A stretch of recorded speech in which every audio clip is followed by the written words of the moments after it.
Yes. Once again, hello everyone. Welcome to the revision lectures of CMA Foundation Mathematics and Statistics subject. Okay हाँ, क्योंकि ये YouTube पे भी बहुत सारे स्टूडेंट देखेंगे, इसलिए ऐसी सारी चीज़ें गाइस बोलना पड़ेगा ही. ओके. आज हम जो देखेंगे, आज जो हम सब्जेक्ट स्टार्ट कर रहे हैं that is mathematics and statistics. 100 mark का वेटेज, 60 मार्क का स्टैटिस्टिक्स, 40 मार्क का मैथमेटिक्स. मैथ्स एंड स्टैटिस्टिक्स के कुछ टॉपिक के कुछ कॉन्सेप्ट्स आपको इंटर और फाइनल में देखने को मिलेंगे. अदरवाइज वैसे मैथ्स का हमारे फील्ड से उतना संबंध नहीं है. ओके. माई सेल्फ CMA विवेक देशपांडे, और मैं पिछले 15 साल से CMA के बच्चों को सिखा रहा हूँ. Foundation, intermediate. बहुत सारे हमारे स्टूडेंट्स बहुत सालों से अब CMA भी बन चुके हैं. तो रिमेंबर दैट, हम जब ये कहते हैं कि मैथमेटिक्स का हमारे कोर फील्ड से ज़्यादा आगे संबंध है नहीं, तो उसके पीछे प्रैक्टिकल नॉलेज भी है. बट हमें ये सीखना है, क्योंकि हमारे फाउंडेशन में आपका एप्टीट्यूड कितना है ये चेक करने के लिए ये सब्जेक्ट हमें दिया गया है. ओके. तो हम स्टार्टिंग में आज जो टॉपिक चालू करने वाले हैं वो है प्रोबेबिलिटी. वैसे तो मैथमेटिक्स में एक सब टॉपिक है दैट इज परमिटेशन कॉम्बिनेशन. उसी के साथ जुड़कर ये टॉपिक आ जाता है दैट इज प्रोबेबिलिटी. बट ये टॉपिक को स्टैटिस्टिक्स में डाला गया है. Okay. One of the most simplest topic. इसके मॉड्यूल के सारे सम करना, गिने चुने कुछ सम मैंने यहाँ पे लिए जिसमें वैरायटी है, उसको सॉल्व कैसे करना है, कौन से कॉन्सेप्ट्स है वगैरह, सब कुछ हम यहाँ पे देखेंगे.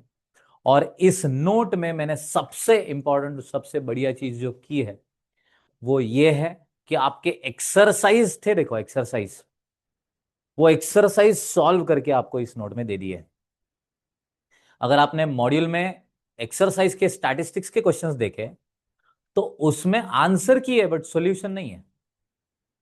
तो मैंने इस नोट में उन्हीं क्वेश्चंस को सॉल्व करके दे दिया है. नहीं तो एटलीस्ट आपको ट्रिक तो भी दी है कि किस हिसाब से आपको उस आंसर को सॉल्व करना है, फिर डील करना है. तो पूरे एक्सरसाइज आज टाइम सीरीज और प्रोबेबिलिटी दोनों के भी आपको इस नोट में ही मिल जाएंगे. क्लियर है?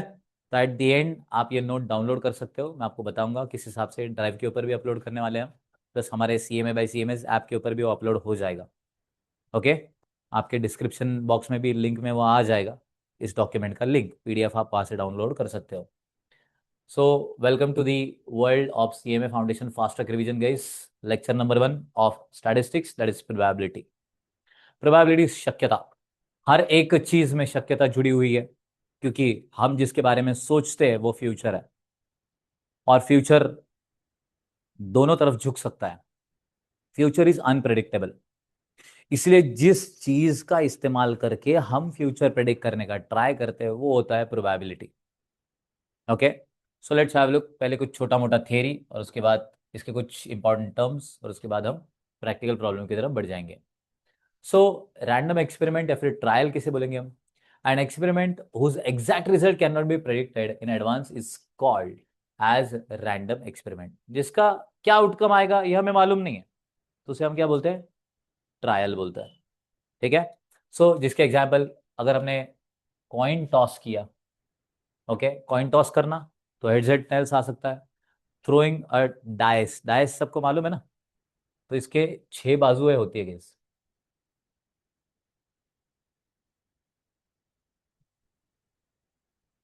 आई रियली होप के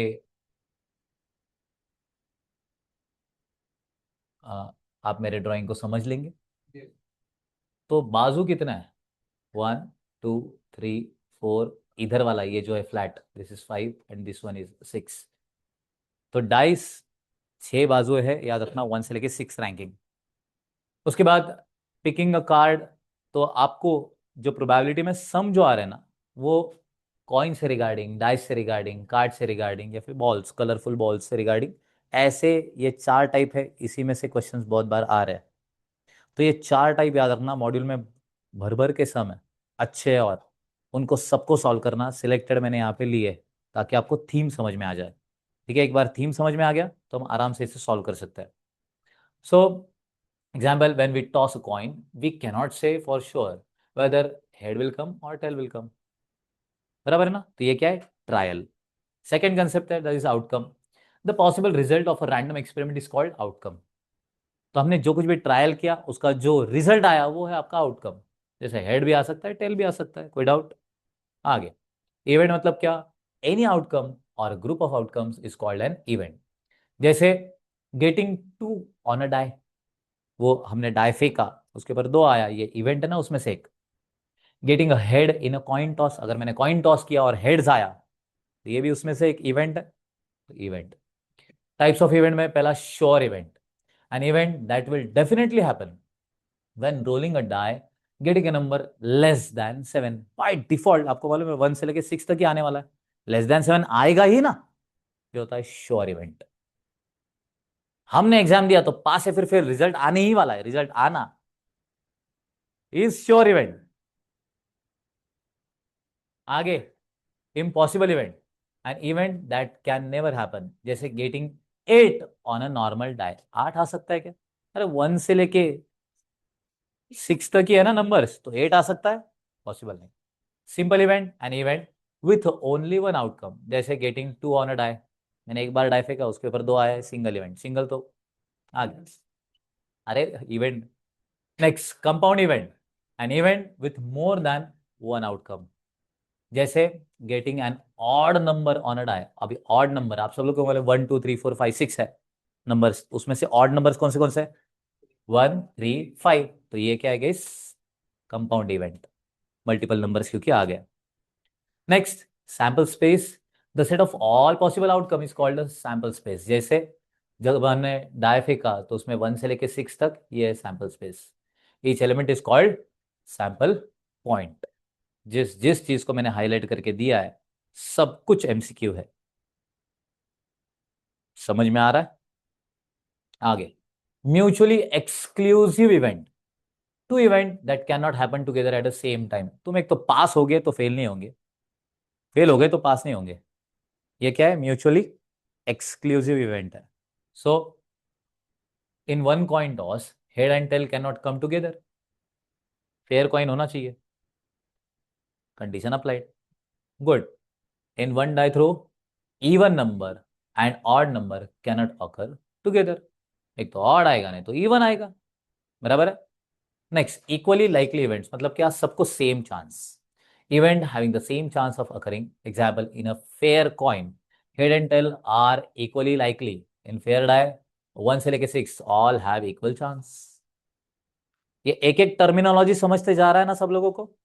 नेक्स्ट, ये क्योंकि इसके थ्योरी में से एक आधा एमसीक्यू उन्होंने बना लिया तो अपने को मालूम होना चाहिए कि यार थीम क्या था तो आंसर क्या रहेगा। Next, exhaustive event, all possible outcomes together are called exhaustive events. Example, coin अगर टॉस किया मैंने तो हेड्स और टेल्स आ रहा है, दो आउटकम है। वन डाई है तो गाइस 1 से लेके 6, 6 आउटकम्स है।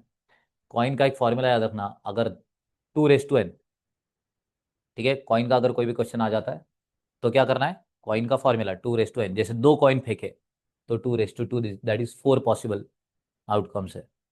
कैसे? एक आया हेड्स हेड्स, एक आया हेड्स टेल्स, एक टेल्स हेड्स, फिर टेल्स टेल्स, चार है ना, वही बोल रहा हूँ। दो कॉइन फेंकने के बाद कौन सी बाजू है आ रही वो।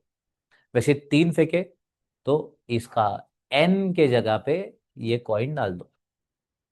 वैसे डाई का फॉर्मूला क्या रहेगा गाइस? 6 रेस टू n, एक डाई है तो 6 बाजू, दो डाई से तो 6 का स्क्वायर, तीन डाई से तो 6 का क्यूब, और क्यूब वगैरह करने के लिए अपने पास कैलसी तो है, ठीक है। Next, independent events, events where one event does not affect the other. So tossing a coin twice, पहला कॉइन टॉस करना, ये दूसरे को अफेक्ट कर रहा है क्या गाइस? बराबर है? यूजुअली नहीं। क्लियर है? गुड। सो दोनों भी इवेंट्स गाइस इंडिपेंडेंट इवेंट्स।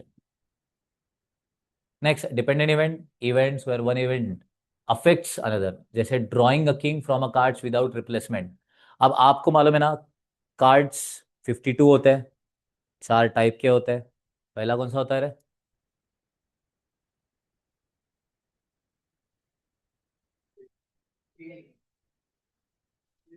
भावनाएं समझो, बराबर है।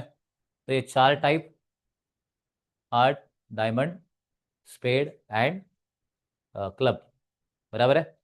तो ये 4 पत्ते, हर एक के 13, ऐसे टोटल कितने होते हैं गाइस? 52। हर एक में नंबर अगर देखे जाए तो 1 से लेके 10 है। फिर जैक, क्वीन एंड किंग। उस जैक को नेव भी बोलते हैं, नेव, KNAV बोलते हैं, ठीक है।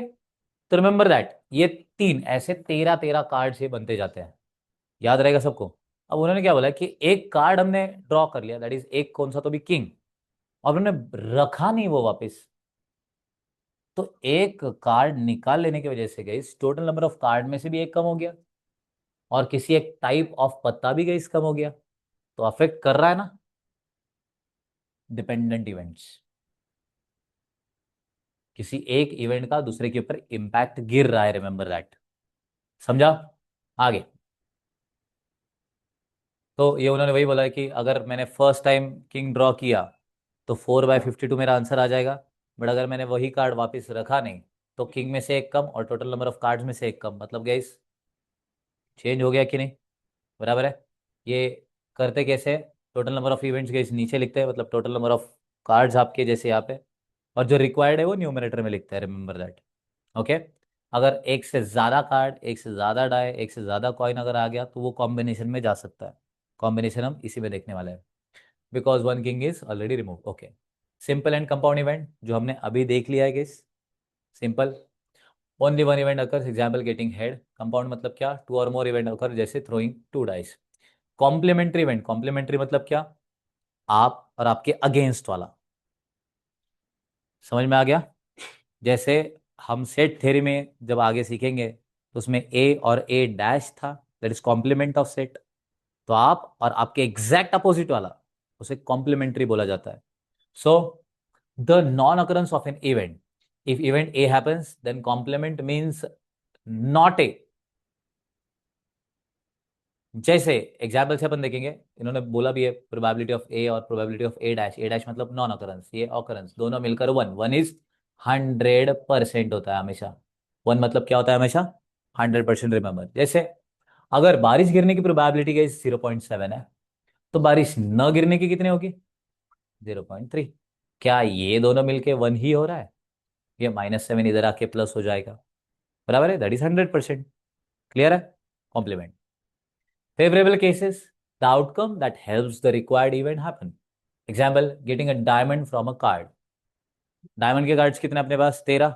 सो फेवरेबल केसेस कितने हैं? 13। Getting odd number on a die, 3 है, 1 3 5। So total number of favourable cases कितने हैं? 3। ये टर्मिनोलॉजी सबको समझे क्या? ठीक है, प्रोबेबिलिटीज में टर्मिनोलॉजीज थ्योरी में दिए गए। अब जो आता है इंपॉर्टेंट चीज वो है इस फैक्टोरियल। ठीक है, ये हमें सीखना है। फैक्टोरियल मतलब क्या? ये ऐसा एक्सक्लेमेटरी साइन जैसा दिखता है, और ये किसी भी नंबर के सामने लगा तो उसको हमें एक्सपैंड करते जाना है गाइस 1 तक, एक एक से कम करके। जैसे हम ये देखते हैं पहले, फिर इधर आ जाते हैं। 5 फैक्टोरियल मतलब क्या? 5 into 4 into 3 into 2 into 1 तक जाना है, 0 तक नहीं। नेक्स्ट 4 फैक्टोरियल मतलब 4 into 3 into 2 into 1, that is 24। 3 factorial मतलब 3 into 2 into 1, that is 6। But उसी के साथ 0 फैक्टोरियल मतलब 1, ये याद रखो। 0 फैक्टोरियल का हमेशा आंसर क्या आएगा? 1। लॉ है वो। यार जब मैंने ऑब्जर्व किया तो मुझे पता चला कि ओके 5 फैक्टोरियल मतलब मैं क्या कर रहा हूं यहाँ पे, 5 का 5 मैंने लिख दिया, उससे एक कम है। मतलब मैं इधर 5 - 1 लिखूं क्या? चलेगा ना? नेक्स्ट इसमें मैं 5 - 2 लिखूं। नेक्स्ट इसमें मैं 5 - 3 लिखूं, क्योंकि 5 - 3 2, 5 - 2 3, बराबर है। नेक्स्ट इसमें मैं 5 - 4 लिखता हूं। मतलब मैं हर एक इसमें गई लेस लेस लेस करते जा रहा हूं ना।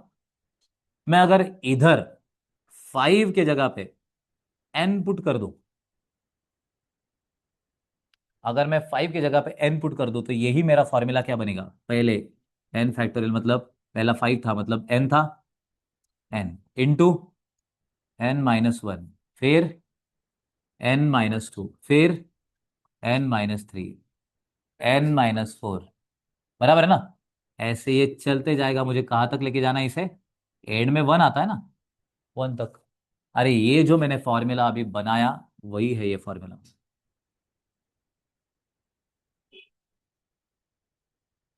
क्लियर है। क्योंकि परमिटेशन कॉम्बिनेशन जब हम सॉल्व करेंगे मैथ्स में, उसमें मल्टीपल ऐसे सम है जहाँ पे n फैक्टोरियल को आपको एक्सपेंड करना पड़ेगा। कुछ टाइम के लिए ये याद रखना, जब वो आएगा तब भी रिवाइज कराऊंगा, don't worry about it, but अभी ये समझा सबको। ओके। फैक्टोरियल में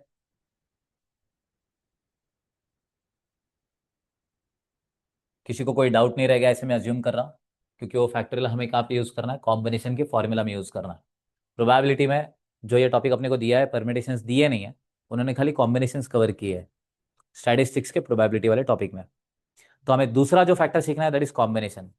कॉम्बिनेशन को लिखते हैं गाइस ऐसे सी लैंग्वेज में, और इसको रिप्रेजेंट किया जाता है एन सी आर के स्वरूप में। Okay, what do mean by combination? Combination means selection. In combination order does not matter, मतलब ए बी और बी ए इन दोनों को अलग नहीं माना जाएगा, एक ही माना जाएगा, क्योंकि दोनों का वो कॉम्बिनेशन है। Okay, will see. फॉर्मूला क्या है? N C r equals to n factorial upon r factorial in bracket n minus r factorial, where n is equals to total number of items and r equals to required number of items. Clear है? उसके नाम अलग अलग, बाकी कुछ नहीं। Example जैसे we have 4 student that is A B C D, how many ways can we have 2 students? हमें 2 स्टूडेंट्स चाहिए, तो कॉम्बिनेशन हमारे पास एन कितना है, टोटल नंबर 4, बट हमें रिक्वायर्ड कितना है, 2, सो 4C2। चलो रे, फॉर्मूला क्या था मुझे एक बार बताइए please. NCR equals to n factorial upon r factorial in bracket n minus r bracket के बाहर फैक्टोरियल। ये फॉर्मूला लिख लेना, रट लेना। समझा सबको? अब n की जगह पे यहाँ पे क्या लिखना है हमने, 4C2। और एक चीज याद रखो, ये जो नंबर होता है ये बहुत हो गया तो यहां तक जा सकता है, बट इस 4 के ऊपर कभी भी नहीं जा सकता। समझा? Required number should be equals to और लेस देन टोटल नंबर्स। तुम्हारे पास 100 रुपए है, बट तुम 500 रुपए की खरीदी करने जा रहे हो, नहीं होता ऐसा। तुम्हारे पास 100 है तो मैक्सिमम तुम 100 तक की ही खरीदी करने जाओगे। तो इसलिए गाइस ये नंबर इससे बड़ा नहीं होगा। चलो 4C2, एन की जगह पे 4 है, सो 4 factorial upon 2 factorial in bracket 4 - 2 bracket के बाहर फैक्टोरियल। चलो 4 फैक्टोरियल मतलब क्या, 4 × 3 × 2 × 1। बट रिमेंबर दैट ऐसा करना नहीं, इसको शॉर्टकट से सॉल्व करने के लिए क्या करना है, ये 2 के आगे डायरेक्टली फैक्टोरियल लगा देना, क्योंकि ये 2 और ये 2 कट हो सकता है। फैक्टोरियल के साथ अगर कोई नंबर है मल्टीप्लिकेशन में, तो वो न्यूमरेटर डिनोमिनेटर से कैंसिल हो सकता है। सो अल्टीमेटली यहाँ पे 2 फैक्टोरियल को मैं वैसे ही रख रहा हूँ, और इधर 4 - 2, 2 फैक्टोरियल को मैं एक्सपैंड कर देता हूँ, दैट इज 2 × 1। चलो 2 फैक्टोरियल कैंसिल, इस 2 से 4 को कट किया, 2 × 3 = 6, so that is my final answer. Clear everyone? कोई डाउट है किसी को? पक्का? चलिए आगे मैं बढ़ रहा हूँ। अब तुम बोलेंगे सर ये तो कॉम्बिनेशन की फॉर्मूला से हुआ, एक बार हमें ऐसे ही बताओ ना वो कैसे आता है। सो अगर हमने दो दो बच्चों को कॉम्बिनेशन भी किया, तो पहला combination suppose A B, A C A D, फिर बी सी बी डी और सी डी। ए बी और बी है अलग अलग, हम यहाँ पे गिन नहीं सकते, we are in combination right now. समझ में आ गया सबको एवरीवन? इसलिए कितने हुए ये, 6 ना, वही तो आपका आंसर था। तो कॉम्बिनेशन ऐसा सॉल्व होता है। कॉम्बिनेशन कैसे सॉल्व करना है उसका फॉर्मूला सबको समझ में आ गया। क्योंकि जब हम एमसीक्यू में चले जाएंगे ना, तो एमसीक्यू में मैं आपको खाली कॉम्बिनेशन लिखवा के दूंगा, सॉल्व आप ही को करना है। चाहे तो हम एक आधा प्रॉब्लम सॉल्व कर लेंगे, बट रिमेंबर दैट उसके बाद में क्या करूंगा, आपको क्वेश्चन को मैं कॉम्बिनेशंस में फॉर्म करके दे दूंगा, सॉल्व आपको करना है। फाइनल आंसर की आपके इस नोट्स में दे दिया गया है। चलिए देखते हैं कुछ शॉर्टकट वैल्यूज गाइस। 1 फैक्टोरियल को 1 बोलते हैं, 2 फैक्टोरियल को 2, 3 को 6, 4 को 24, 5 को 120। याद रख लो, फास्ट ट्रैक के लिए बहुत सारी जगह पे काम में आ जाता है। और कोई भी प्रॉब्लम कॉम्बिनेशन का है कि नहीं है, कैसे ढूंढना है, तो अगर उसमें ये वर्ड्स आ गए तो कॉम्बिनेशन वाला है। अरेंजमेंट मैटर करेगा क्या, ऑर्डर मैटर करेगा क्या? नहीं। समझा कौन से वर्ड्स है? Selection, choosing, committee, team, group. अगर ये वर्ड्स आपके क्वेश्चन में दिखाई दे रहा है तो रिमेंबर दैट वहां पे कॉम्बिनेशन वर्क कर रहा है। याद रहेंगे ये वर्ड्स? ओके। उसके बाद बहुत ज्यादा इंपॉर्टेंट, प्रोबेबिलिटी के सम में कहीं पर भी अगर एंड आ रहा है तो आपको वहां पर साइन दे देना है मल्टीप्लीकेशन का। और कहीं पर भी अगर और आ रहा है तो वहां पे आपको साइन देना है गाइस प्लस का। बहुत क्रूशल नोट है ये। समझ में आ गया? जहां पे एंड है वहां पे क्या? मल्टीप्लीकेशन। और जहां पे और है वहां पे क्या? एडिशन। क्लियर है? अब हम स्टार्ट कर रहे हैं, that is practical problems. Okay everyone, ये जो था ये प्रोबेबिलिटी का थीम था। प्रोबेबिलिटी क्यों, कहां पे क्या, उससे बेटर मार्क्स कहां से क्या। आई नो नॉलेज बहुत ज्यादा इंपॉर्टेंट है, बट नॉलेज सही समय पे आना भी बहुत जरूरी है। तुम्हारे एग्जाम के पहले 5 दिन पहले अगर तुम बोल रहे कि नॉलेज दो, तो फिर आपका समय गलत हो गया है, याद रखना। ओके, इसलिए अभी जो बैच चालू है that is fast track revision, उसी हिसाब से इनके कंसेप्ट्स को देखो और आगे बढ़ो। क्लियर है? चलो एक एक करके गाइस हम ये सारे सम्स को सॉल्व करेंगे।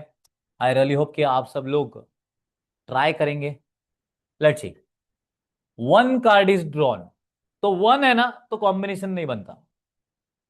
टू है तो कॉम्बिनेशन बनते जाएगा, थ्री है तो कॉम्बिनेशन बनते जाएगा। एक ही कार्ड ड्रॉ किया जा रहा है at a random from a well shuffled pack of 52 cards. What is the probability that it will be a diamond? Diamond के कितने पत्ते होते हैं गाइस? 13। टोटल कार्ड्स कितने होते हैं? 52। क्या हो गया? 1/4 आंसर। अब प्रॉब्लम क्या है? बच्चे वही बोलते हैं 13/52। ऑप्शन क्या क्या बोले? 1/2, 1/4, 1/13, 3/। हमारा जो आंसर आया था वो दिख ही नहीं रहा सर। तो कृपया अगर आपको इसको सिंप्लीफाई करना नहीं आता है तो एक काम करना है, आपका जो आंसर आया डिवाइड कर और आंसर लिख, और इन सारे ऑप्शंस में से डिवाइड करने के बाद जो आंसर आएगा वही आपका फाइनल आंसर रहने वाला है। Clear everybody? किसी को कोई डाउट है इसमें? कंसेप्ट सबको समझ में आ रहा है ना एवरीवन? चलो सेकंड इसमें, क्वीन। क्वीन चाहिए एटलीस्ट प्रॉब्लम में। तो क्या होगा? चलो एटलीस्ट इधर तो गलत मत आने दो। 4/12, दैट इज 1/13। वही ऑप्शन है आपके पास, सी।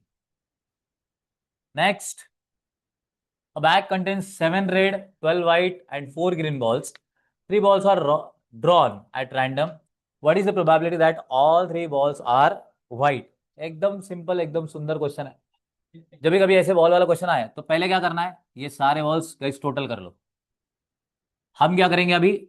डिनोमिनेटर अलग से निकालेंगे, न्यूमरेटर अलग से, क्योंकि दोनों तरफ कॉम्बिनेशन होता है। पहला, अगर हमने 3 बॉल ड्रॉ किए तो टोटल में से तो हम कर ही रहे हैं ना ड्रॉ। टोटल बॉल्स कितने अपने पास? 4 + 12 + 7 कितना? सो 23C3, क्योंकि 23 में से 3 का कॉम्बिनेशन बनेगा। सो ये हो गए टोटल नंबर ऑफ कॉम्बिनेशन। उसमें से हमें क्या चाहिए? What is the probability that all 3 balls are white? How many white balls we have right now? So 12। So यहाँ पे 12C3, 12 में से 3 व्हाइट बॉल के कितने कॉम्बिनेशन बनेंगे जो टोटल कॉम्बिनेशन में से मुझे चाहिए? So required upon total. So 12C3 पहले सॉल्व कर लेंगे गाइस। ये एक प्रॉब्लम में खाली सॉल्व करके दे रहा हूं, आगे मैं खाली कॉम्बिनेशन बना के दे दूंगा। चलो 12C3 क्या होता है फॉर्मूला? n फैक्टोरियल मतलब 12 फैक्टोरियल अपॉन आर, आर की जगह पे 3 है मतलब 3 फैक्टोरियल, इन ब्रैकेट 12 - 3 ब्रैकेट के बाहर फैक्टोरियल। एवरीबडी, अब करना क्या? 12 - 3 ये बड़ी संख्या है तो वही तक उसे एक्सपेंड कर लेना 12 को। सो 12 × 11 × 10 × 9 फैक्टोरियल। अपॉन 3 फैक्टोरियल का एक्सपेंड कर रहा हूं मैं, 3 × 2 × 1 × 9 फैक्टोरियल, क्योंकि 12 - 3 9। सो 9 फैक्टोरियल कैंसिल हो जाएगा। क्लियर है? Next, 3 × 4 = 12 and 2 × 2 = 4। सो 2 × 11 × 10 कितना हो रहा है? 220। आपको एक बताओ क्या, अगर आपका ये आ रहा है एवरीवन, इन दोनों में से कोई एक आधा सॉल्व हो गया है और आपके पास टाइम ही नहीं है, क्या बोल रहा हूं मैं, you don't have time, invigilator paper लेने को आया है, 220 आ गया ना, देख न्यूमरेटर में 220 किधर है क्या, टिक मार्क कर दे। हाँ मुझे मालूम है कि डिवाइड करके सर आंसर, बट मैं क्या बोल रहा हूँ, ये लास्ट मिनट का एडजस्टमेंट है, समझा ना? Instead of guys skipping that question, better है कि कोई एक भी सॉल्व हुआ है और वो अगर वैल्यू दिख रही, 220 आपका आया, इधर किसी में भी वैल्यू नहीं है, तो भाई उन्होंने मिनिमाइज किया है उसको। Will see. डिनोमिनेटर में क्या है? 23 C 3, कैसे होगा रे इसका? 23 factorial upon 3 factorial in bracket 23 - 3 factorial.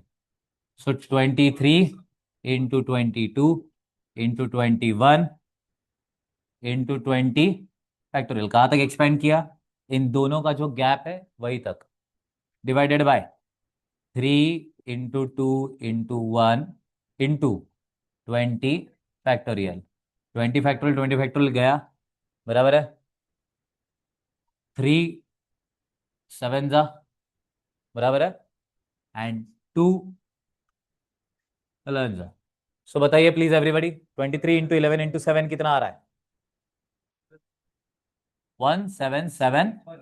तो आपका न्यूमरेटर आया था 220 और आपका डिनोमिनेटर 1771। क्या ये ऑप्शन है आपके पास? That is correct. समझ में आया सबको एवरीबॉडी? पक्का? आगे, अब ये नेक्स्ट वाला बताइए। A bag contains 7 red, 12 white, 4 green balls. 3 balls are drawn at random. What is the probability that one ball of each color is drawn? वही ऊपर वाला ही क्वेश्चन है, बट ईच कलर की कैटेगरी में उसने डाल दिया है। अब हम क्या करेंगे? 7 C 1, कुछ भी C1 मतलब यही आंसर रहता है, तो 7 C 1 का आंसर इज 7 इंटू 3 बॉल, अपने को बोला है ना हर एक, मतलब एंड आएगा बीच में, एंड मतलब multiplication, 7 C 1 into 12 C 1 into 4 C 1 upon 23 C 3। 23 C 3 का आंसर तो हमारा अभी आ गया था, दैट इज 1771। और 7 C 1 का आंसर 7, 12 C 1 का 12, 4 C 1 का 4, तो 4 × 7 × 12 कितना आ रहा है? तो correct answer is guys, clear है एवरीवन? यस, आगे बढ़ रहे हैं हम। 4 cards are drawn one by one from a pack of 52 cards without replacement. What is the probability that all are of a different suits? अब अगर replacement का problem होता तो कोई प्रॉब्लम नहीं था, उसका प्रोबेबिलिटी 1 होता, बट अभी यहाँ पे प्रॉब्लम क्या हो रहा है एवरीबॉडी, कि हम कार्ड को रिप्लेस नहीं कर रहे। ठीक है, ये problem one of the favourite institute का, 4 सूट, भावनाएं समझो,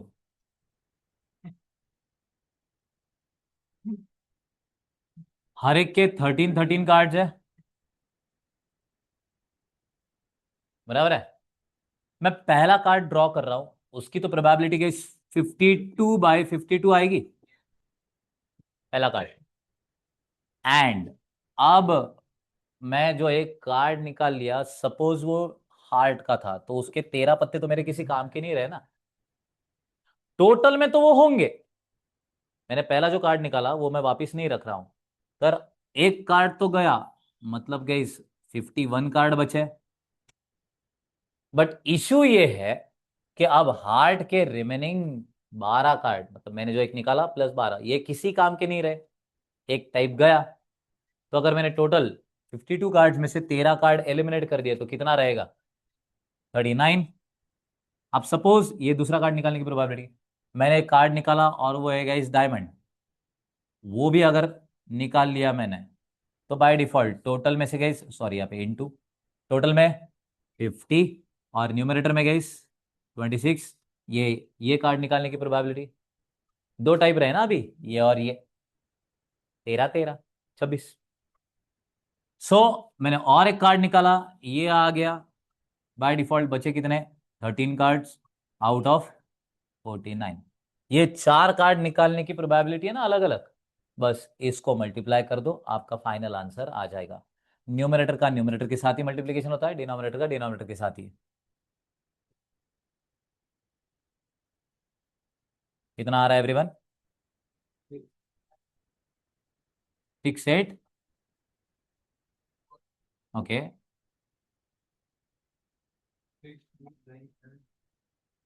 6 4। हाँ। अब तुम्हारे लिए सबसे बड़ा इशू क्या है? तुम्हारा जो आंसर 1000 करोड़ में आया, वो और इसमें बहुत डिफरेंट आपको दिखाई देगा। तो प्लीज यहाँ पे मिनिमाइज करते बैठना नहीं है। डिवाइड करो, कितना आंसर आ रहा है बताइए?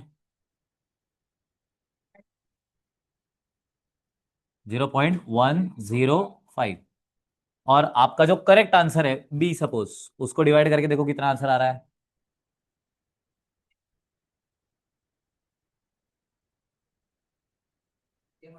बराबर है, इसलिए करेक्ट ऑप्शन है। टाइम वेस्ट करने का नहीं। क्लियर है? आगे। A card is drawn from a pack of 52 cards. Find the odds in favor of getting a king card. अब यहां पर एक फॉर्मूला है, ये भी एक फेवरेट क्वेश्चन इंस्टीट्यूट का, इसलिए A upon A dash, that is probability of A upon probability of A dash.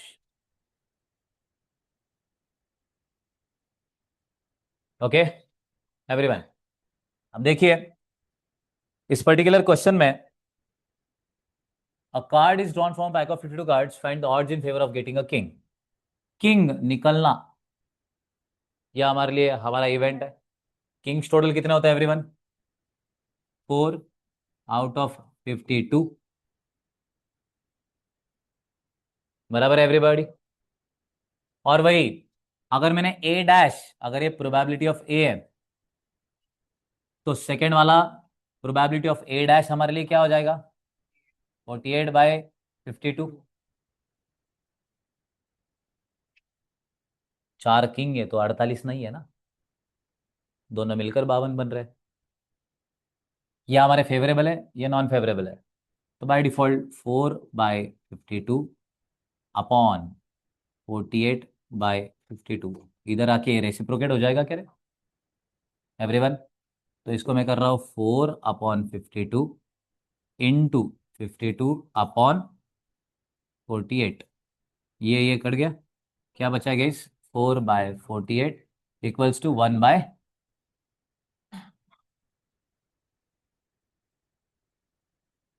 Clear everyone? ये फॉर्मूला भी याद रख लेना। Next, a card is drawn from a pack of 52 cards, what is the probability that it is a heart? और लिखा है, और मतलब क्या होता है? Yes, a king. आप देखिए, हाँ, pack of 52 cards, what is the probability that a heart, heart के कितने पत्ते होते हैं? 13, 52 में से, और मतलब क्या होता है? प्लस। किंग कितने होते हैं? चार, बट रिमेंबर इस 13 में भी तो एक किंग आ गया था, तो बचे कितने? 3/52 इक्वल्स टू 16/52। आ गया एवरीबॉडी?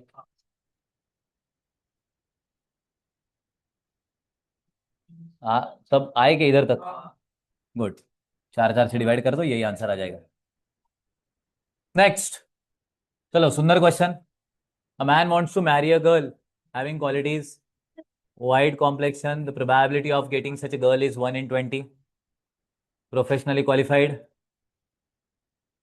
गाइस कितना है? The probability of getting 1 in 50 and westernize style कितना है 1 in 100. Find the probability of his getting married to such a girl who has all three qualities. अब अगर वाइट कॉम्प्लेक्शन 20 में से एक लड़की है, प्रोफेशनली क्वालिफाइड उससे भी रेयर है, 50 में से एक लड़की है ना, थोड़ा हार्ड रेशो है. बट नहीं, क्यों मैं बोल रहा हूँ 50 में से एक भी नहीं बनती. नहीं नहीं, गर्ल्स का नहीं बोल रहा मैं, प्रोफेशनली. फाउंडेशन, इंटर, फाइनल सारे इसके परसेंटेज मल्टीप्लाई करके कितने बच्चे फाइनल क्लियर कर रहे, तो 1% से कम आएगा. देखिए आप ये, बड़े ने में 50 में से एक अच्छा रेशो है.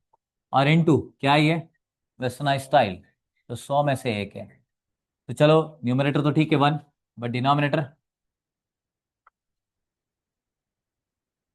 लाखों में एक, ऑप्शन सी. क्लियर है, कोई डाउट?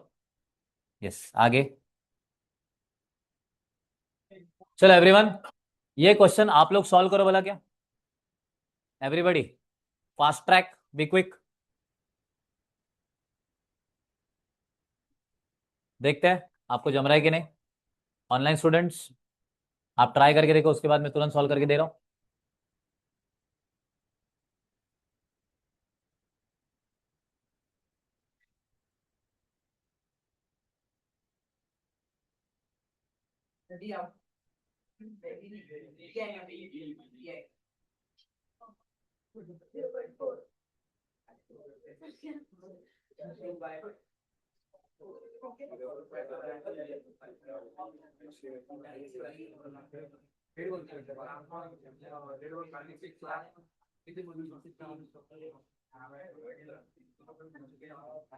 ओ बोले ओ, तो क्या यहां पर एवरीवन कॉम्बिनेशन आएगा क्या? नहीं, सिंगल है ये भी. Question, a ball is drawn at random from a box containing 6 red balls, 4 white balls and 5 blue balls. Determine the probability that it is probability of red ball. Red ball कितने अपने पास? 6. 6 upon total number of balls कितना है? 15/6. Agreed. 3 से divide कर दिया तो guys 2/5, वही आपका आंसर है. Probability of white balls, white कितने है टोटल? 4 है, सो 4/15 बराबर है. डिवाइड नहीं होता तो बलजबरी करो भी मत. आगे, ब्लू बॉल कितने थे?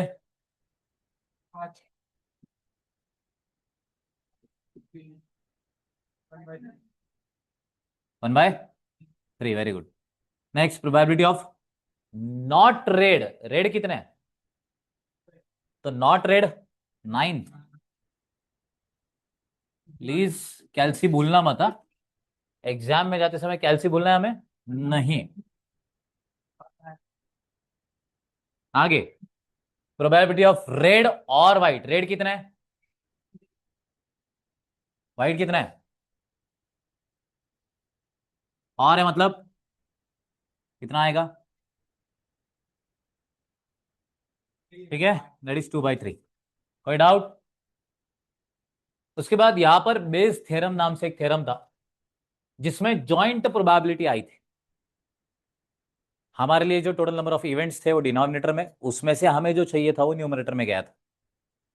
तो मॉड्यूल के 2-3 क्वेश्चन है, प्लीज वो भी कर लेना. उसी में से एक क्वेश्चन मैंने यहाँ पे भी लिया है. जैसे यहाँ पे 2 बॉक्सेस है, box 1 contains 3 defective balls and 7 non defective balls, and box 2 contains 1 defective and 9 non-defective balls. We select a box at random and then draw 1 ball at random from the box. So मैं कभी भी Bayes theorem को कभी भी joint probability in formula से नहीं सिखाया, हमेशा ड्राइंग प्रिवेल्स.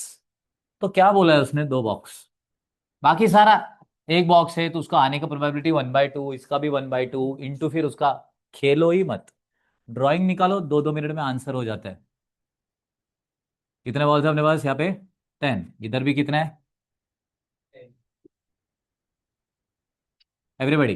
यहाँ पे डिफेक्टिव कितने हैं? 3. और इधर कितना है?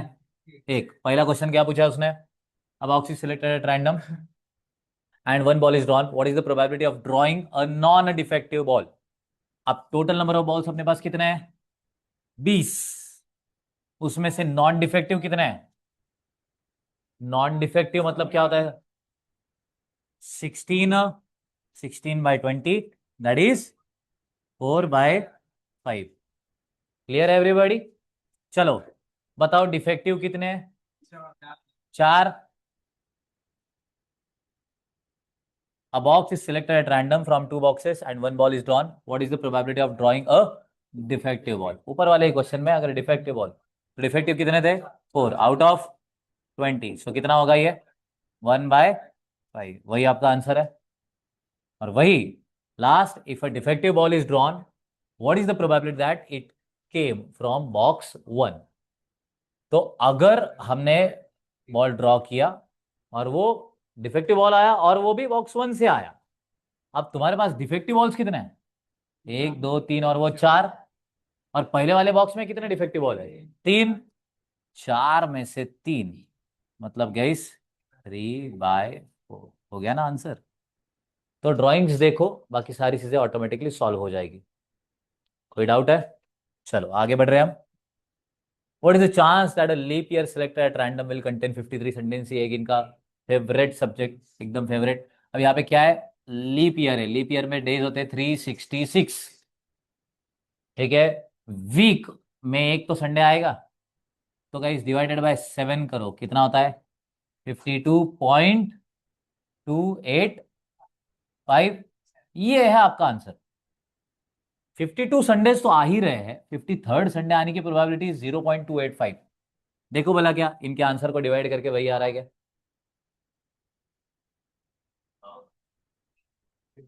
वही अगर यहाँ पे नॉन लीप ईयर होता तो हम यहाँ पे क्या करते? 365 डिवाइडेड बाय 7, तो कितना आता? 52.142 समथिंग। तो आपका प्रोबेबिलिटी गाइस ये हो जाता। तो ऑप्शन को डिवाइड कर, वो आया तेरा आंसर रहेगा। बाकी दिमाग मत लगाओ, आपको एमसीक्यू है। आगे। From a pack of 52 cards, two cards are drawn at random. Find the chance that one is knave and the other is queen. Knave, jack, कितने होते हैं? 52 में से 4। एंड लिखा है मतलब क्या? क्वीन कितने होती है? करो।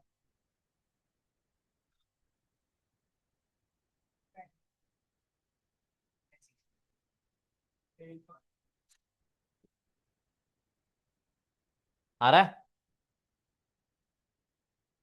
डिवाइडेड बाय 2 कर लो, दोनों को भी आ जाएगा आपका।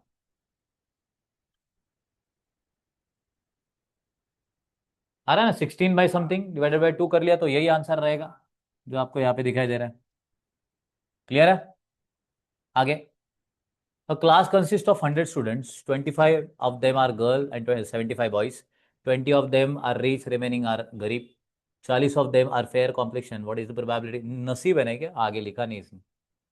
What is the probability of selecting a fair complexion rich girl? अब 25 गर्ल्स है, मतलब 25/100 गर्ल होने का रेशो है। 20 ऑफ देम आर रिच, मतलब क्या? 100 में से 20 ये रिच होने का पॉसिबिलिटी है। और 40 of them are white complexion. So 40/100, यही क्वेश्चन है जो डिस्क्रिमिनेशन बढ़ाता है, ऐसे मेरे को लग रहा है। एनीवे, सो मुझे बताइए आप, बीच में एंड है ना, और तीनों भी क्वालिटीज चाहिए। चलो 25 4 जा 20 5 जा 40, यहाँ पे 2, यहाँ पे 5। 1 × 1 × 2। हाँ। 4 × 5 × 5। क्लियर है? 1/50। क्लियर है एवरीबॉडी? कैसे सॉल्व हो रहा है सबको समझा? ये रैपिड है, आई नो। कोई अगर रिवीजन लेक्चर करेगा इसको देख के और वो बोल रहा है कि अरे बाप रे ये लर्न करके आया लग रहा है,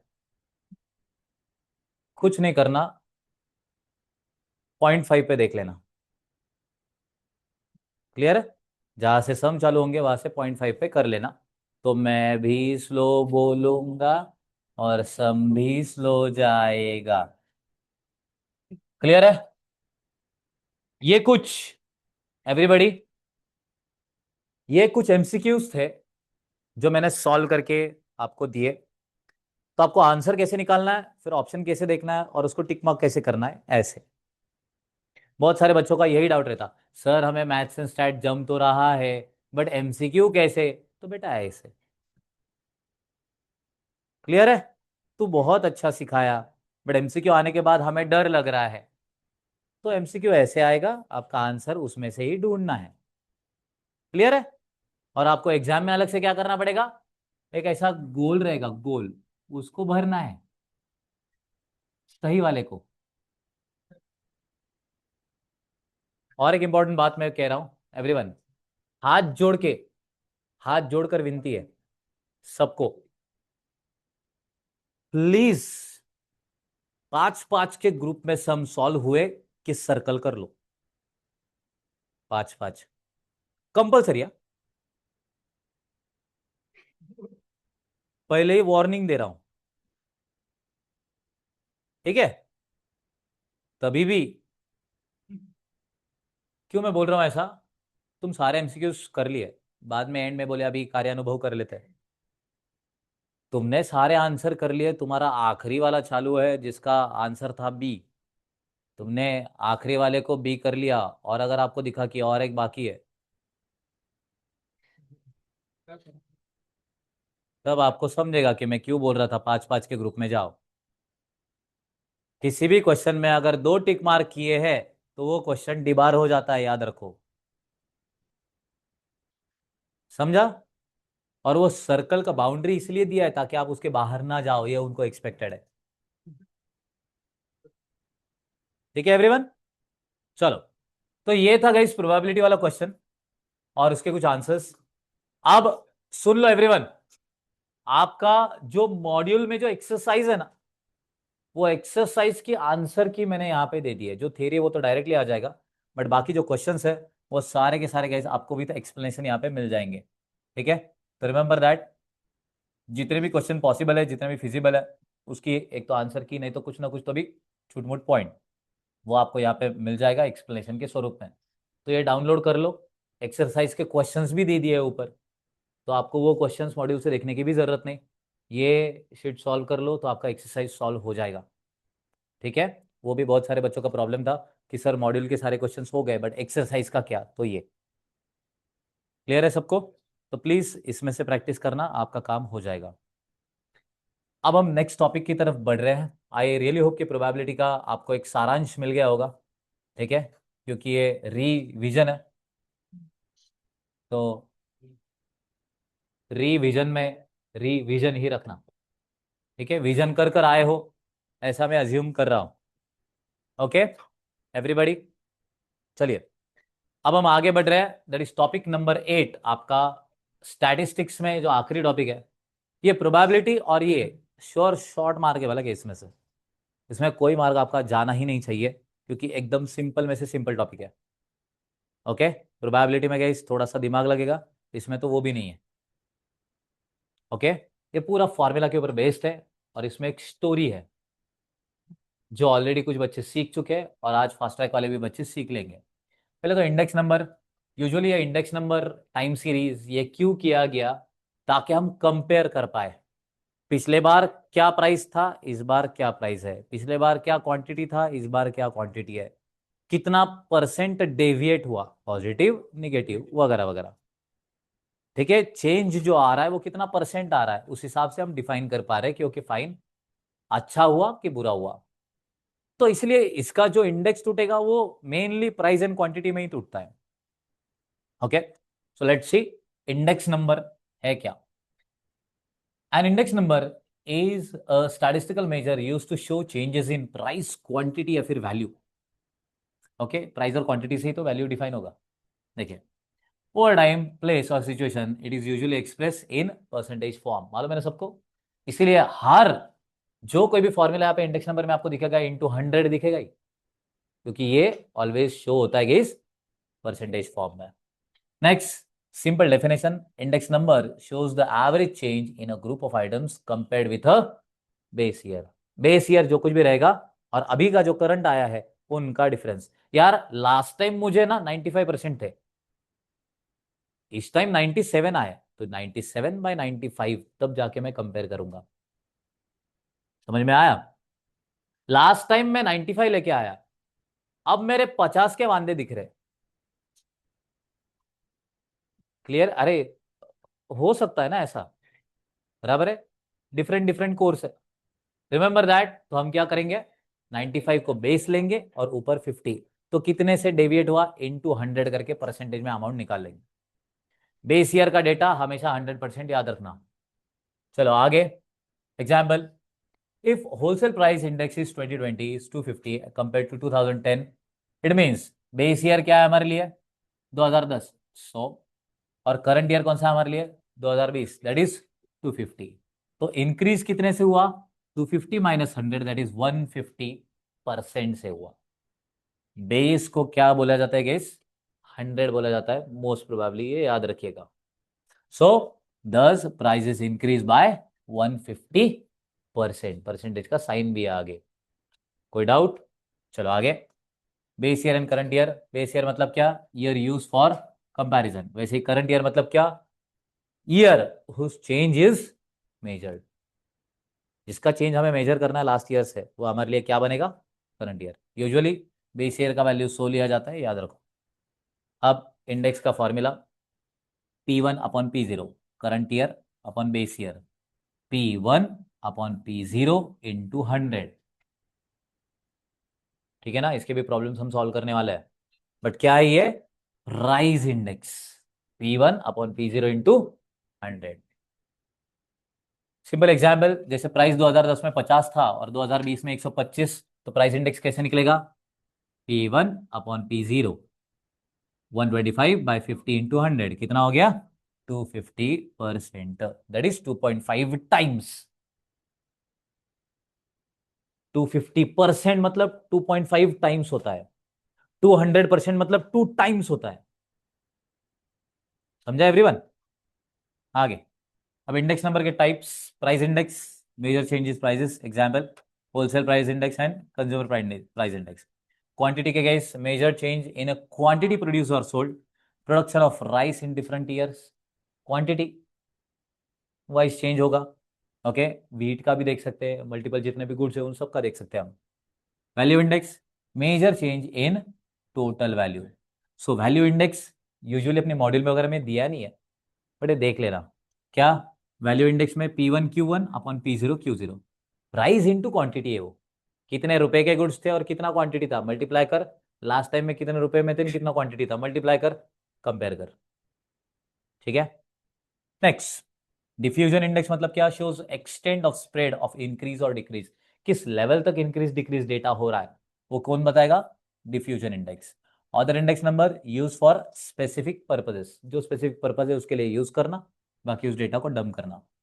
method of competition of index number, there are usually two method guys, aggregative method जिसमें simple aggregate, weighted aggregate, okay, और average of relative method based on average percentage types, simple average relative and weighted average of relatives. ये सारे जो type है यही अपने को इस टॉपिक में सीखना है, इसके मल्टीपल फॉर्मूलाज है। इस टॉपिक में देखा जाए तो वैसे 6 7 7 14 14 एक फॉर्मूलाज है, 12 से 14 के रेंज में फॉर्मूलाज है। ओके, एकदम सिंपल सुंदर। यहां तक जो था गाइज वो है थियरी। अब जो आ रहा है वो है इस टॉपिक का सबसे कोर। चलो हम लोग आ जाते हैं अपने स्टोरी के ऊपर। ठीक है, इसके जो फॉर्मूलाज है आगे के 2 मिनट में आपके लर्न हो जाएंगे, बट इस स्टोरी को स्टिक रहना। ये स्टोरी अगर आपको याद है तो आपका इंडेक्स नंबर खत्म। पहला, पहली है लाश। ठीक है, लाश का वैल्यू होता है 0 और वो नीचे पड़ी होती है, इसलिए हम ऐसा डाउनवर्ड एरो दे देंगे। क्यों, क्योंकि लाश नीचे पड़ी है, याद रखना। और अगर कोई लाश बन गया तो वैल्यू क्या हो जाता है, 0। इसलिए हम ये जो 3 एंगल जुड़े हुए हैं वहां पे कर देंगे 0 0 0, जो इकुलता एक बच्चा है वहां पे दे देंगे 1। जैसे ही अपना ये काम हो गया तो इस एंगल को मिटा देने का। अब अगर प्राइस इंडेक्स है तो पहले लिख लेने का पी पी, वही अगर क्वांटिटी इंडेक्स है तो पहले क्यू लिखते हैं हम। अगर यहाँ पे प्राइस इंडेक्स है तो पहले पी पी, यहाँ पे क्यू क्यू, क्यू क्यू पूछने का नहीं, अब तक नहीं।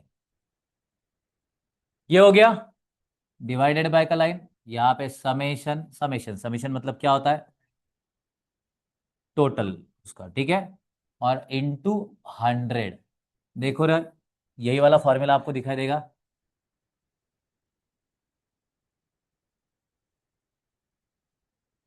यहां पर summation P1 Q0 upon P0 Q0, बराबर है। क्या याद रखा आपने, लास्ट एंगल 0 0 0 और 1। कोई फॉर्मूला लर्न मत करो, फालतू की स्टोरी याद रखो मेरी, आराम से फॉर्मूला लर्न हो जाएगा। वही, अब नेक्स्ट फॉर्मूला की तरफ जा रहा हूं मैं। हाँ, ये जो फॉर्मूला था, इन भाई साहब का नाम है लास्पेयर्स, इसीलिए मैंने उसको लाश में कन्वर्ट किया। मैं लाश क्यों बोला, क्योंकि लास्पेयर्स नाम है उनका, तो उससे मैंने मेरा ही क्रिएटिविटी शो किया है यहाँ पे। बट जो नेक्स्ट है, दैट इज पाचशेस। मराठी में पाचशे मतलब 500 रुपया होता है, ठीक है, पाचशेस। सो अगर 500 रुपया आपको मिल गया तो वैल्यू बढ़ेगी ना, तो एरो कैसे जाएगा गाइस, अपवर्ड। अब वैल्यू बढ़ा तो वैल्यू आया 1 1 1, एक उल्टा एक जीरो। अगर प्राइस इंडेक्स है तो पहले क्या आएगा, पी पी, दूसरा क्या आएगा, Q Q, divide summation summation into 100। हो गया क्या यही फॉर्मूला, तो 5 6 वैल्यू बढ़ी, लास्ट वैल्यू घटी। लॉजिक याद रहेगा, कौन सा है ये, पास्चेज मेथड। क्लियर है, use current year quantities as weights, we don't care about that, हमें फॉर्मूला बहुत इंपॉर्टेंट है। आगे फिशर्स का जो मेथड है, उसमें लास्ट पेयर्स और पास्चेज के आंसर डालना। क्या, लास्ट पेयर्स और पास्चेज के अगर आंसर डाला तो, क्योंकि फिश होता है ना, फिश टैंक में होता है, इसलिए इसमें हमने टैंक निकाला अंडर रूट के जैसे, और इसमें दो लास्ट पेयर्स और पाशे, लास्ट और पाशे डाल दिया, दोनों में मल्टीप्लीकेशन है, याद रखना। अगर तुमने इन दोनों के आंसर पुट किए तो इस अंडर रूट के बाहर इनटू 100 लेने का नहीं। बट अगर तुमने इनके फॉर्मूला यूज किए, जैसे समेशन, ऊपर वाला क्या था रे, P1 Q0 P0 Q0, into यहां पर क्या था, P1 Q1 P0 Q1, समझा एवरीबॉडी। इनका समेशन, अगर आपने ये फॉर्मूला यहां पे प्रोड्यूस किया है तो इस अंडर रूट के बाहर 100 लिख देना, समझा। अदरवाइज दोनों के आंसर पुट करो, काम खत्म, इनटू 100 करने की जरूरत नहीं।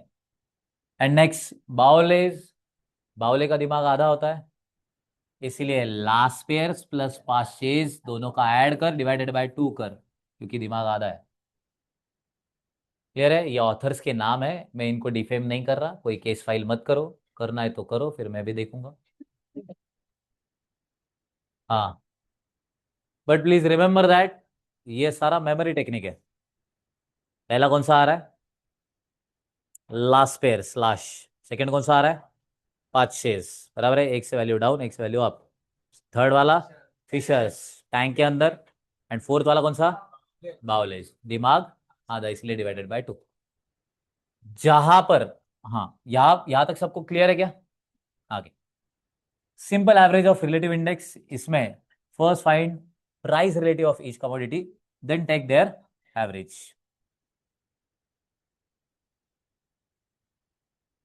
स्टेप नंबर 1, प्राइस रिलेटिव का फॉर्मूला क्या है, P1 और P0 अपने को दे दिया गया। सो कैपिटल P निकालने के लिए गैस P1/P0 × 100 कर कर जो आंसर आएगा उसका टोटल करके हमें आगे बढ़ना है। ये अभी के लिए फॉर्मूला याद रखो, आई थिंक मैंने यहाँ पे एग्जाम्पल, आगे एग्जाम्पल मैंने कवर किया है इसी नोट में। P यहाँ पे क्या है गैस, प्राइस रिलेटिव है, याद रखना। जब आगे के क्वेश्चन में आएगा तब मैं आपको रिकॉल कराऊंगा, P1/P0 × 100 हमने किया था, देखो प्राइस रिलेटिव बोला था, उधर ब्रैकेट में भी मैंने कैपिटल P लिखा है, डोंट वरी। सिंपल एवरेज में क्या है, summation P using arithmetic mean after finding all price related, that is summation P upon n। summation P मतलब क्या, sum of प्राइस रिलेटिव कैसे निकालते हैं सबको समझा ना, P1/P0 × 100 सम आएगा, अच्छे तरीके से समझेगा। और n मतलब क्या है, नंबर ऑफ कमोडिटीज। चलो एग्जाम्पल लेते हैं, ये यहाँ पे आ गया। तो ये आपका P0, ये P1, ये कैपिटल P, कैसे निकाला रहा है, P1/P0 × 100। चलो 15/10 × 100 करो, 150। नेक्स्ट 24/20 × 100 करो, 120। नेक्स्ट 44/40 × 100 करो, 110। इन तीनों का टोटल डिवाइडेड बाय 3, गाइस मेरा आंसर आ गया।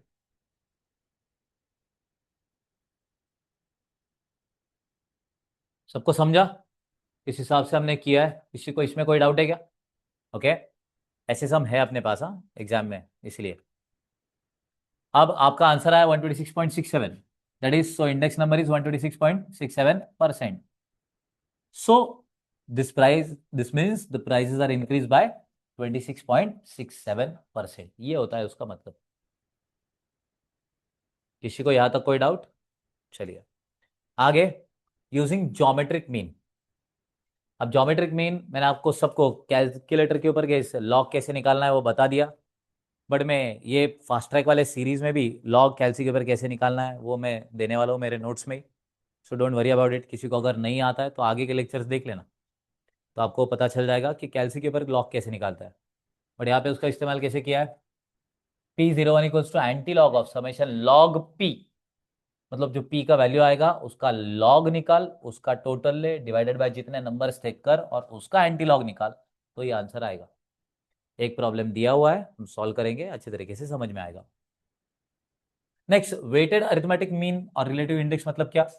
तो sometimes all commodities are not equally important, सारे कमोडिटीज अपने लिए इंपॉर्टेंट रहेंगे क्या? नहीं, पॉसिबल नहीं है।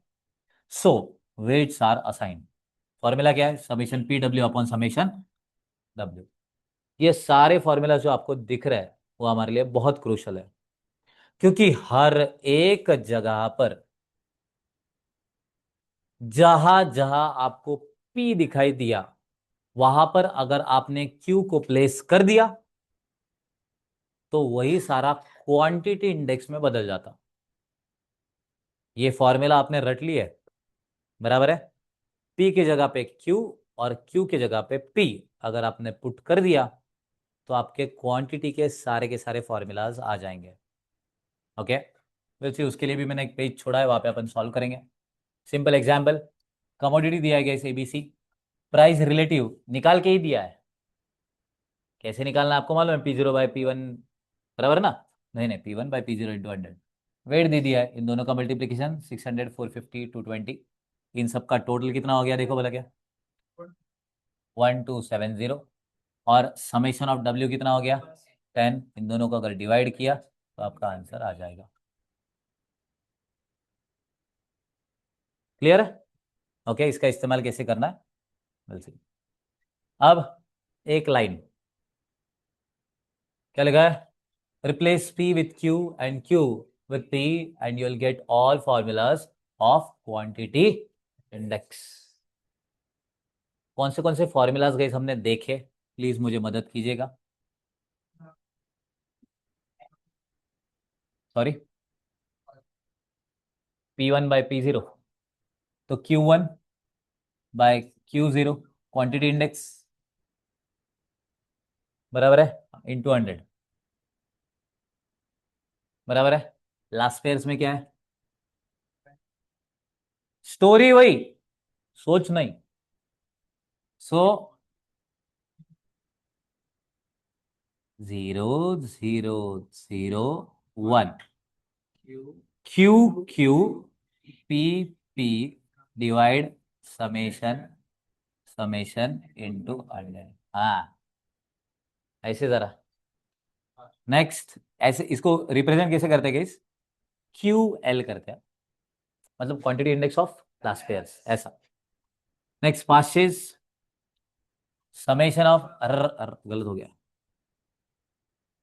कैसा करते रे, 1 1 1, एंगल ऊपर वाला ना, इधर 0, फिर Q Q P P divide summation summation into, बराबर है। नेक्स्ट, फिशर्स में गाइस अंडर रूट में लास्ट पेस इंटू पार्शियल सेम। और बाउलेज में guys L plus P upon to.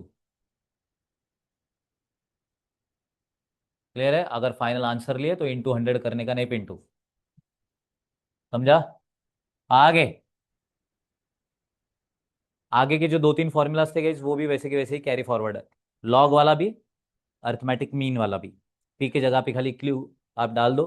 आपका ये जो शीट है गाइस डाउनलोड करो, प्रिंट मारो, फॉर्मूला देखो, पी के जगह पे क्यू पुट करो, काम हो जाएगा। Okay, I am out of clue everybody.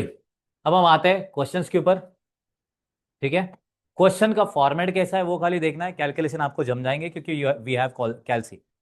Okay, क्या क्या यहाँ पे P0 Q0 Laspeyres and Paasche's price index number निकालना है। मतलब पहला क्या आएगा फॉर्मूला में, P आएगा, और उसके बाद Q आएगा। फॉर्मूला आपको अभी आ जाता है, base year P0, base year quantity, और यहाँ पे बेस ईयर प्राइस। या सो प्राइस बेस ईयर का P0 रहेगा, क्वांटिटी Q0 रहेगा। जैसे करंट ईयर का P1 रहेगा, क्वांटिटी Q1 रहेगा।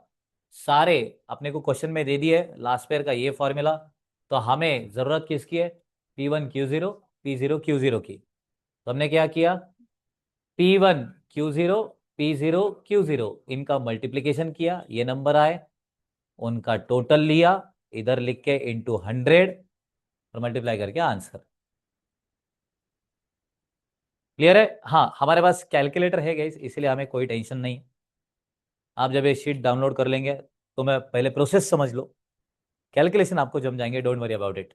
ठीक है, तो आराम से बैठ के बाद में सॉल्व करते बैठना। भाई अगर 5 से तो फॉर्मूला क्या, P1 Q1 P0 Q1। तो मुझे वंस अगेन वही सारा टेबल लेके P1 Q1 P0 Q1 ये सारे अमाउंट निकाल लेने पड़ेंगे, उनका टोटल फॉर्मूला में पुट इंटू 100, तो मेरा फाइनल आंसर। क्लियर है?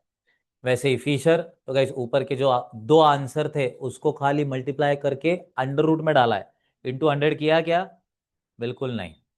और वही अगर बाउलेस तो गाइस दोनों के आंसर लिया, प्लस किया, डिवाइडेड बाय 2। किसी कोई डाउट इसमें? ओके, क्वांटिटी इंडेक्स में क्या होगा रे, क्यू पहले पी बाद में। तो क्वेश्चन दिया है, हमें पहले क्या चाहिए, Q1 P0 Q0 P0। तो ये दोनों लिख लिए, इन दोनों में से दो दो का गाइस वो मल्टीप्लिकेशन कर लिया, उनका टोटल कर कर फॉर्मूला में पुट, आंसर निकल के आ गया।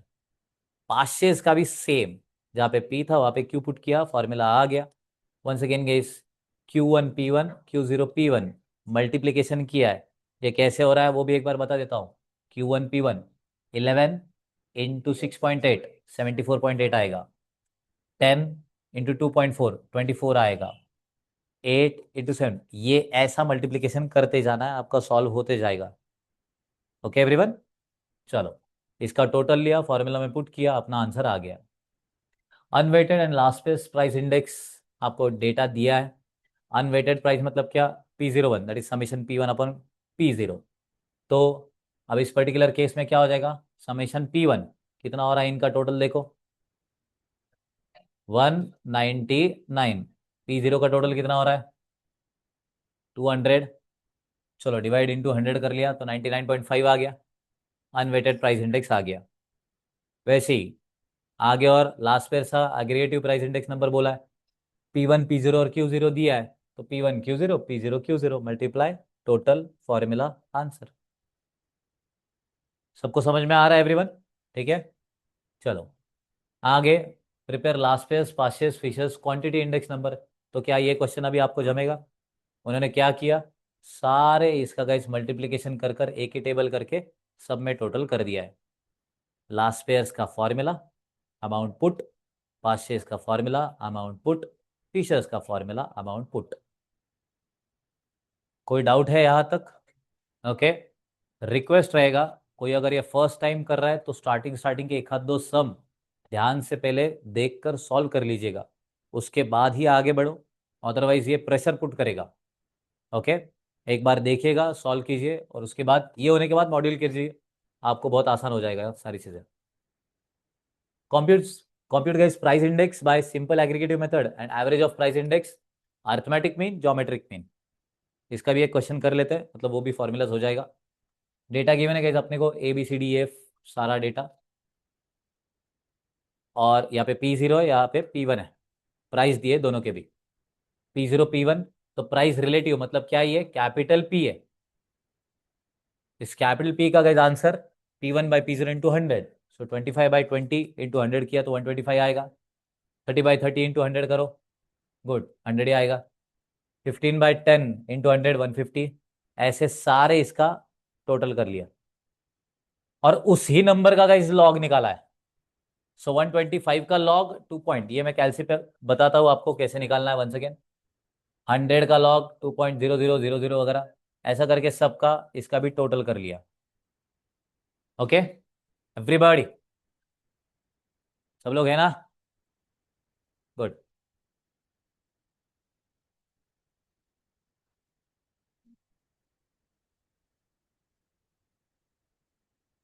चलो नेक्स्ट सिंपल एग्रीगेटिव मेथड.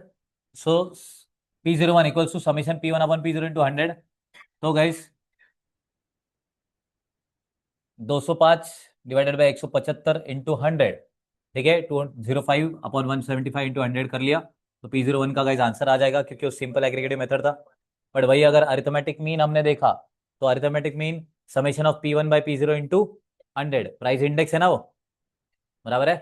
तो 737.5 अपॉन टोटल नंबर n था, सो 6 कर लिया तो P01 का आंसर आ जाएगा. और वही ज्योमेट्रिक मीन अगर हमने देखा तो anti log of summation of log P.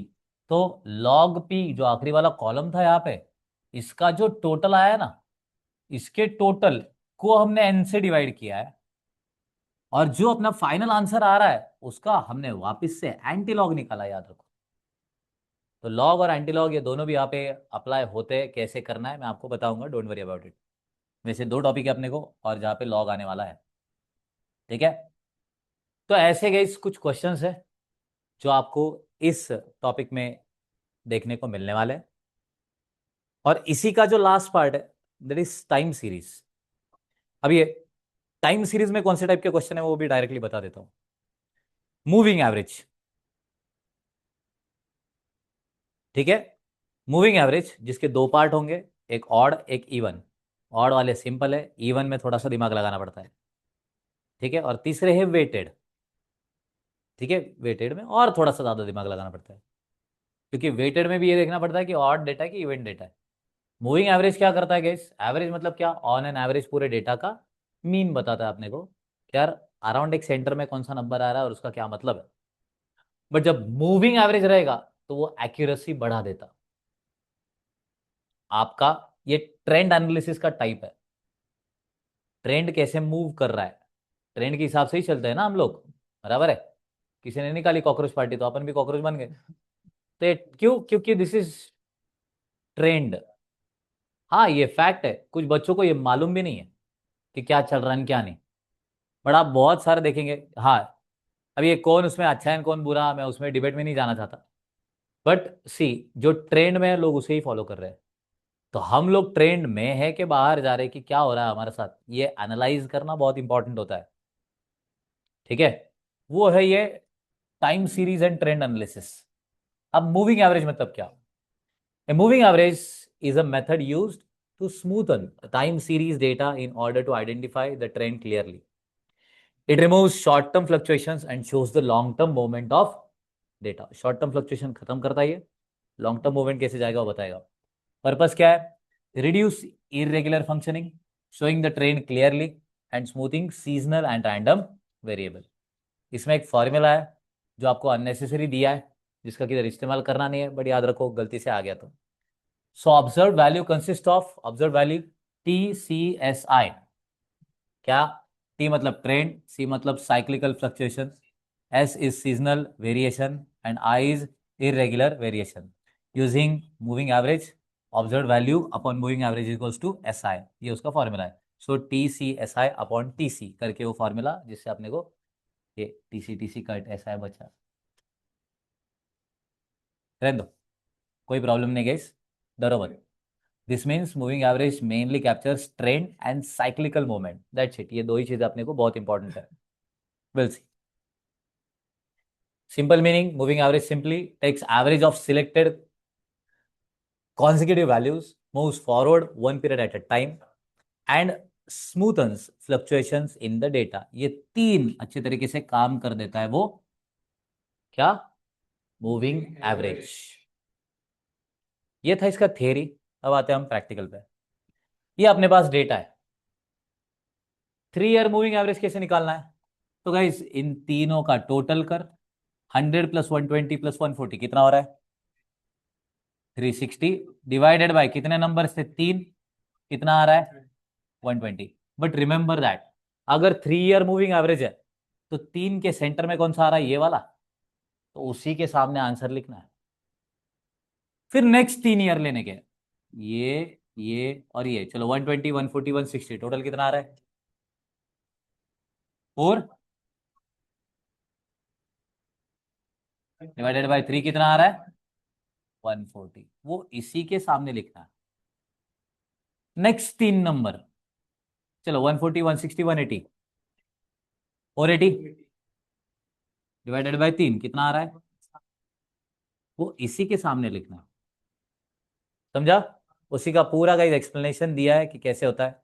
7 year moving average भी मैंने बता दिया है। 7 ईयर मतलब क्या, तो 7 साल। भाई पहला दूसरा तीसरा चौथा पांचवा छठवां सातवां, 7 साल है ये। तो 1 2 3 4 5 6 7, तो इन सबका टोटल जो 22 आ रहा है वो इस 7 साल के सेंटर में ही मैंने लिखा और उसको डिवाइडेड बाय 7 किया तो ये आंसर आया। क्योंकि आपको एग्जाम में क्वेश्चन कैसे पूछेगा कि बता 7 year moving average against year 1995 क्या, तो तुम्हारा आंसर होना चाहिए गाइस 3.714। अगेंस्ट ईयर मतलब क्या, उसके सामने क्या दिख रहा है। सो शॉर्टकट कैसा है इसका, कि सपोज उसने क्या किया कि आपको पूछा कि 1996 के अगेंस्ट आंसर क्या आ रहा है बता, और आपके पास तो इतना दो ही डेटा रहेगा ना, ये कॉलम और ये कॉलम। तो आपको ये मालूम है कि यार 1996 7 ईयर मूविंग है, मतलब 1996 के इधर तीन रहेंगे और इधर तीन रहेंगे। तो हमें करना क्या है, 1996 के ऊपर के तीन, वो 1996 खुद, और नीचे के तीन, ये पूरे डेटा को ऐड कर। 4 + 3 + 2 + 3 + 4 + 5 + 6 कितना हो रहा है, 27 डिवाइडेड बाय 7 कर, 3.857। ऐसा डायरेक्ट आंसर निकालना है। समझ में आ गया सबको एवरीबॉडी, किसी को इसमें कोई डाउट है क्या। ओके। तो ये तो ऑड वाला डेटा हो गया गेस, 7 ईयर मूविंग, उसका भी एक्सप्लेनेशन मेरा वर्ड टू वर्ड मैंने ये दे दिया है। एक प्रॉब्लम लो उसको एकदम डिट्टो सॉल्व करो तो आपका कंसेप्ट ही क्लियर हो जाएगा। एक ऑड का सम दिया है, एक इवन का दे दिया है। अब इवन मतलब क्या, 4 ईयर्स मूविंग एवरेज।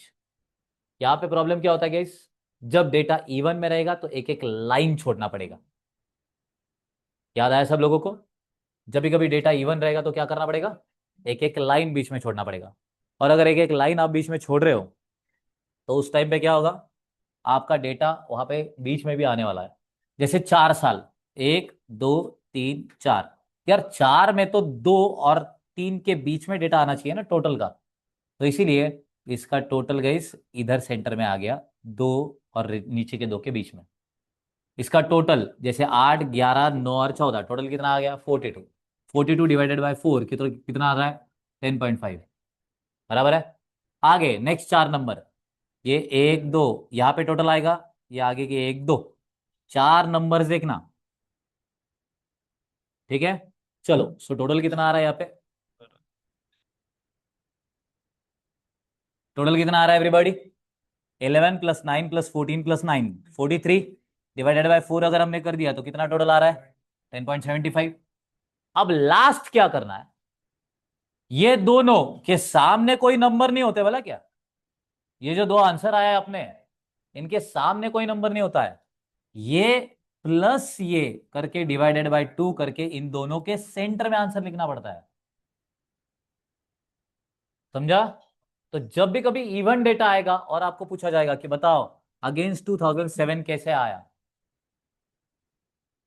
तो अगेंस्ट 2007 गाइस खाली एंड में आंसर दिखाई देगा आपको। समझ में आ गया एवरीबॉडी? पक्का? ओके, इसके लिए कोई शॉर्टकट ट्रिक यूज मत करना जब इवन डेटा आए, क्योंकि कंफ्यूजन बढ़ने का ही चांस होता है। बेटर है कभी भी ये डेटा लिख कर सॉल्व कर कर फिर ही आंसर टिक मार्क करना। कैसे किया हमने देखा है। ओके, क्या क्या किया, चार चार डेटा, क्योंकि चार है तो आपका जो एवरेज है वो चार मतलब दो और दो के बीच में आएगा, बराबर है। नेक्स्ट चार का भी डेटा वैसे ही बीच में आएगा, उन दोनों का एवरेज किसी एक ईयर के सामने आता है, तब जाके अपना आंसर बनता है। ठीक है, तो जब इवन डेटा आएगा तो बी केयरफुल। इसका भी पूरा एक्सप्लेनेशन मैंने दे दिया है कि किस हिसाब से वो आंसर्स आए और उसका भी एवरेज कैसे आया, वो सब कुछ मैंने इसमें एक्सप्लेन कर दिया है अपने नोट में। ओके, नेक्स्ट, ऑड में क्या क्या आपको केयर रखना है वो भी मैंने इस नोट में दे दिया है। वेटेड मूविंग एवरेज में आपको करना क्या है कि जो वेट दिए हैं उन्हीं से मल्टीप्लाई करो और उनके ही टोटल से डिवाइड करो। ठीक है, जैसे फोर क्वार्टर्स अपने को दिए है, क्वार्टर 1 2 3 4, 2015 के, 2016 के भी चार और 2017 का एक। तो आपके पास ये सारा का सारा डेटा है और आपको वेट दिए गए इस 0.1 0.2 0.3 0.4। तो हमें करना क्या पड़ेगा, पहले तो वेट का टोटल गाइस 1 ही आ गया। अब हमें करना क्या है, फर्स्ट क्वार्टर,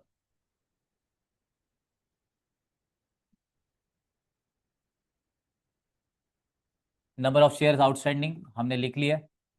इनको गाइस 0.1 0.2 0.3 और 0.4 इससे मल्टीप्लाई किया और इनका जो टोटल आएगा वो सेंटर में लिख लिया। वही अमाउंट गाइस इधर ही प्लेस कर दी। अब ये जो वेट है वो नेक्स्ट सेकंड सेकंड इसमें लेके जाने का मतलब क्या, इधर 0.1, इधर 0.2, इधर 0.3, नेक्स्ट वाले को 0.4, उससे जो आंसर आएगा वो ये रहेगा। वेट से मल्टीप्लाई कर इन नंबर्स को टोटल कर, जब टोटल आ जाएगा, अगर इवन डेटा है तो बाय डिफॉल्ट आपको क्या करना पड़ेगा, क्योंकि क्वार्टर्स है ना, चार है ना, चार इज इवन, इसलिए इन दोनों का सेंटर वो आ गया। जहां पर डेटा वेट में आएगा तो क्या करना है हमें, जो कोई भी नंबर्स है उनको वेट से मल्टीप्लाई कर, बट डिवाइड करते टाइम नंबर से नहीं, वेट के ही टोटल से डिवाइड कर। हमने ऊपर जब अभी देखा था तो हमने क्या किया, जितने नंबर्स थे, जैसे 3 ईयर मूविंग एवरेज था तो तीनों का टोटल लेके डिवाइडेड बाय 3 किया, 7 ईयर मूविंग एवरेज था तो 7 डेटा लेके डिवाइडेड बाय 7 किया। यहाँ पर वैसा नहीं, जितना भी डेटा दिया है इनटू वेट कर और डिवाइडेड बाय वेट ही कर, वेट का टोटल करके। समझा, यहाँ पे डिवाइडेड बाय नंबर होगा क्या, नहीं यहाँ पे डिवाइडेड बाय वेट होगा, रिमेंबर दैट। क्लियर है? तो इतना ही इस टॉपिक में है। जहां से आगे जो आपको दिखाई दे रहा है एवरीबॉडी, ये जो आपका मॉड्यूल का एक्सरसाइज है वो पूरा का पूरा सॉल्व करके दे दिया है। ठीक है, वैसे क्लास में मोस्टली हमने ये पूरा एक्सरसाइज सॉल्व किया ही है। ठीक है, कृपया याद रखिएगा, मॉड्यूल का जो एक्सरसाइज है उसमें खाली आंसर की आपको दे दिया था, उसके सॉल्यूशन नहीं है, तो मैंने इस नोट में वो भी पूरे के पूरे कवर कर लिए हैं। ठीक है, ध्यान से सुनिए, आज हमने स्टैट के दो टॉपिक एलिमिनेट किए। First one is probability and second one is index number time series. इन दोनों का भी अच्छा खासा वेटेज है। थीम समझ में आ गया, फॉर्मूला रिसाइट हो गए, रिकॉल हो गए, एक बार वापस से गाइस सब कुछ आपको समझ में आ गया। हम जो डेप्थ में सीखे थे वो हमने फास्ट ट्रैक में सीखे, वापस से उसके ऊपर से पर्दा हटाने का काम किया है। अब ड्यूटी आपका है कि ये शीट डाउनलोड करो और इस शीट में से जो एक्सरसाइज वाले प्रॉब्लम्स है उन्हें प्रॉपर वे में सॉल्व करो। चलेगा? कल हम स्टैट के लेक्चर में टॉपिक देखने वाले हैं, वो है थियरी। फोर्थ नंबर का टॉपिक आपके स्टैटिस्टिक्स का। ओके, और कोरिलेशन एंड रिग्रेशन। ओके, तो उसके सारे फॉर्मूलाज, और मैं आपको बताता हूँ ये दो टॉपिक से वो बहुत रैपिडली खत्म होगा भला क्या, as compare to these two topics वो दो और रैपिडली खत्म होंगे। वो टॉपिक छोटे छोटे ही है, फॉर्मूला बेस्ड है। उनके फॉर्मूला बड़े बड़े, वो फॉर्मूला लर्न करने की टेक्निक आपने को सीखना है, फिर उसके बाद उसको इम्प्लीमेंट कैसे करना है वो हम देखेंगे। समझ में आ गया एवरीबॉडी? चलेगा?